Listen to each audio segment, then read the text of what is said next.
Уақыт ең ұлы емші деседі. Бірақ заң мен дәстүр түйіскенде жүректің қалауы қайда қалады? Саяттың өмірден өткеніне де 1 жыл болды. Ауыл ақсақалдары жиналып, байырғы әмеңгерлік дәстүрімен Айгүлді марқұм күйеуінің ағасы Ерланға ұзатуға шешім қабылдады. Бұл шешімге ешкім таңғалған жоқ, бірақ бұл хабар үшін 3 адамның тағдырын асты-үстіне төңкеріп түсірген еді. Үнсіз сезімдер мен мұзды қабырғалар. Ерланның ошағының иесі Гүлжан.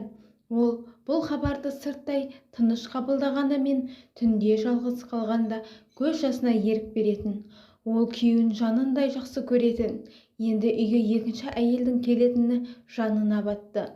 Ал Айгүл ше, ол бұл босағаны аттағанда ұятынан жерге кірердей еді. Ол өзінің жаңа орнын табуға ешкімнің көңіліне қауашақтай да дақ түсірмеуге тырысты. Алғашқы айлар ауыр өтті. Күндіз үшеуі бірге еңбек етіп, нан пісіріп, мал бағып, балаларды қарайтын.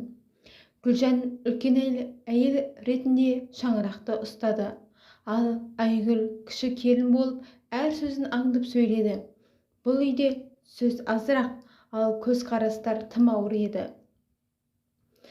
Бірде көздің қараңғы суығында Гүлжан қатты сырқаттанып қалды. Соны байқаған Айгүл оның қасынан бір елі де шықпады. Күндіз-түні бағып, сорпасын беріп, маңдайын сүртті.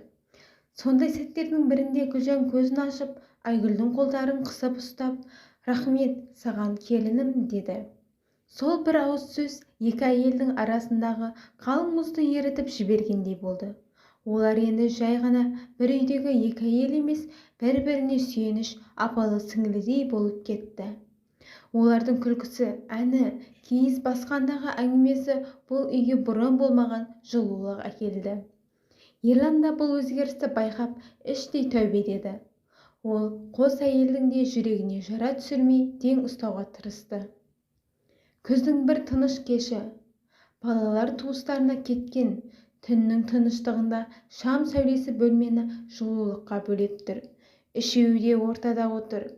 Кенет Гүлжан алғаш болып сөз бастады. Оның даусы дірілдегенімен көзінен сенімділік көрінетін. Ерлан, мен Айгүлден енді қызғанбаймын. Бұрын бәрі басқаша еді, ал қазір ол менің туған сіңірімдей. Ол да сенікі. Мен оны қабылдадым. Біз енді бөлінбейік. Түніміз де, тілегіміз де бір болсын. Айгүл қысылғаннан төмен қарап, үнсіз қалды.